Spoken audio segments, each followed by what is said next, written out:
Welcome to the thrilling soundscape of Mere Immortal.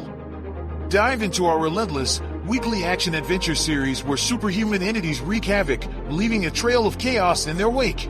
If the adrenaline-fueled escapades of Metal Gear Solid, the cutthroat camaraderie of Black Lagoon, or the cynical anti-hero charm of The Boys gets your pulse racing, then Mere Immortal is your new addiction. We cater to your intrigue, offering fresh chapters every week in text and audio bi-weekly. Can't stand the suspense? Race over to MereImmortal.com to leap into future episodes and unravel the story that's keeping everyone on their toes. You are now listening to Mere Immortal, the audio serial. Mere Immortal, Chapter 2, Part 1. Character Perspective, Zella Mills, Location, London. I will now begin reading the chapter. On every TV and internet broadcast, people mourned the death of Zip, a beloved immortal. The wider world was blissfully unaware of the atrocities committed by the immortals. Even reporters were naive to their nature, and so they spread dread and fear-mongering across their platforms in the aftermath of Zip's murder. If the immortals can be victims of murder, then what hope does humanity have? One reporter said. Zella blew air through her lips when she heard that. Do their sources come from anyone outside of the political ecosystem? She asked. Zella knew that if they did their research, they would hear about immortals striking down military bases and assassinating political threats at the behest of the Covert Operations Group, better known as COG. You can't trust any news station here or back in the States, Khloe said. She leaned forward on the sofa, digging her nails into her scalp. Khloe had been on edge since Zella killed Zip. Joe sat her on the sofa with a fresh batch of coffee to calm her. Their news comes from the top down, and it's tailor-made to feed the public propaganda. Khloe was a former intelligence officer for the Eagle Intelligence Agency. She'd left the organization after feeling incessant guilt and shame over their practices. It's because of Khloe that Zella and Joe knew how deep the government's surveillance strategies went. The Eagle Intelligence Agency, better known as the EIA, worked closely with COG. And both of them were pro-immortal, using the immortals for their own brand of global corruption. Well, it won't be long now till Elias and Lola dig through the data and find something to expose them, Joe said. If we find the footage we're looking for, then their shady actions can't escape the spotlight. Elias and Lola were two junior assistants scouted by Joe himself. Joe sat next to Khloe on the couch with a bottle of soda in his hands. They were staying in a temporary warehouse storage space. When they were in the clear, they'd catch a flight back to their base in the South American country, Neguela. Joe took Khloe by the hand. Their fingers interlocked. You're sure that Zip had the footage of the Red Hound slaughter, aren't you? Joe asked. His deep-set, dark eyes fell on Khloe. The two of them were in some kind of relationship. Zella didn't quite understand it and kept her nose out of it. One of my friends back in the cyber warfare division of EIA confirmed it, Khloe said. My poor friend is probably working overtime now after Zella's little assassination. Khloe watched Zella, waiting for a response. Zella rubbed her neck, unsure how to respond. Her throat felt tight where Zip choked her. Khloe continued speaking her mind. We're supposed to be activists, not terrorists. Joe set his soda down and placed his other palm over Khloe's hand. I know we weren't ready for that. But Zella has given me her reason, and I understand. They killed my mother, too. Zella had only known Joe Halili and Khloe Duff for a couple of months, but she'd heard Joe's story and resonated with it. Like her foster father, Joe's mother had been an inventor. She'd built a purification system that could provide clean drinking water. It was technology that would help millions of people in poverty, especially with the world's supply of water rapidly declining. It would also disrupt worldwide capitalistic markets, something that often caught the wrong attention. Following her refusal to sell or license the technology, someone mysteriously murdered Joe's mother and stole it. When recalling the events of the murder, Joe and his family told of a blackout at their family's home. Somehow, the power cut out. Even their backup generators were affected. And Joe, who had been in the lab with his mother, recalls someone grabbing him from behind. He didn't see what happened next, because he went momentarily blind. All he could do was cry out to his screaming mother. He'd stumbled around the lab, trying to locate her. After a while, she stopped screaming. When Joe's eyesight returned to normal, he called for his mother. The lab was so dark that he couldn't tell if his eyesight had fully returned. It was a light from his mother's phone that alerted him to her location. As his trembling hands traced her form, he was met with a cold rigidity that sent shivers racing down his spine. The steady rhythm of life, the pulse, was absent. Her flesh bore no visible gashes, no testament to the violence.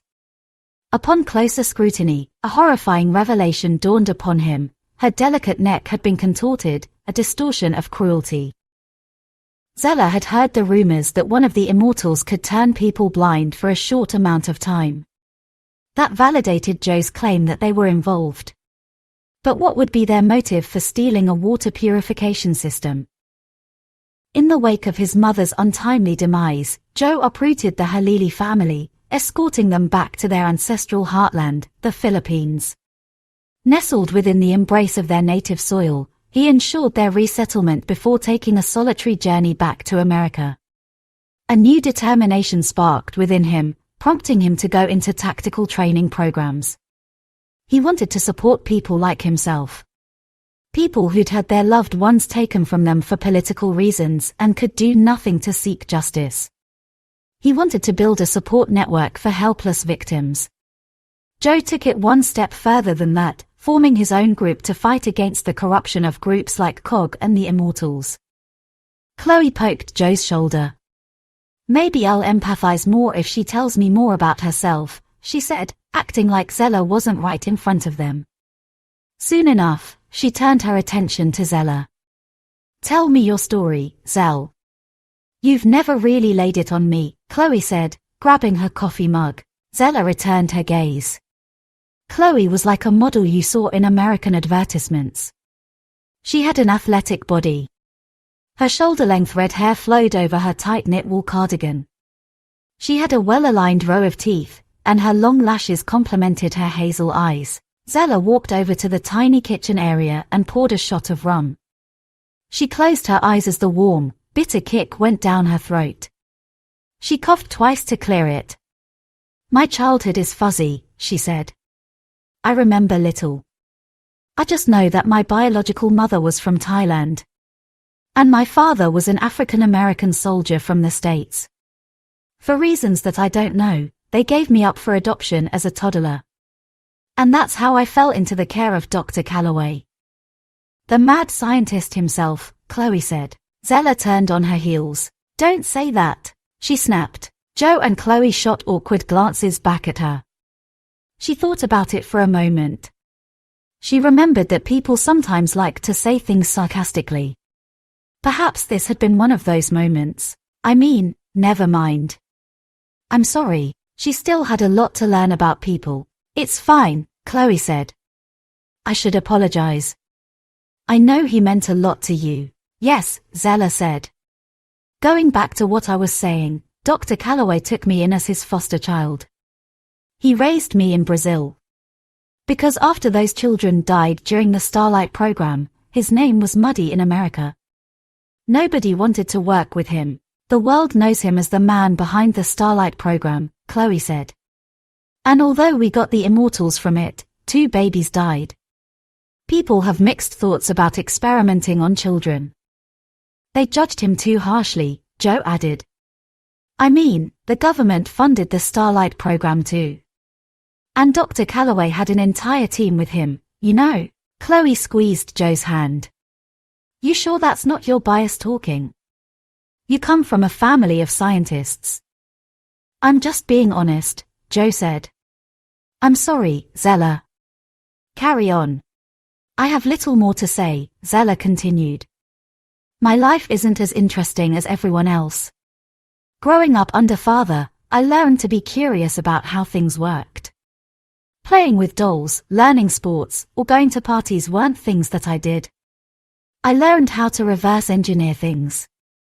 I took smartphones and tablets apart and replaced the screens and batteries.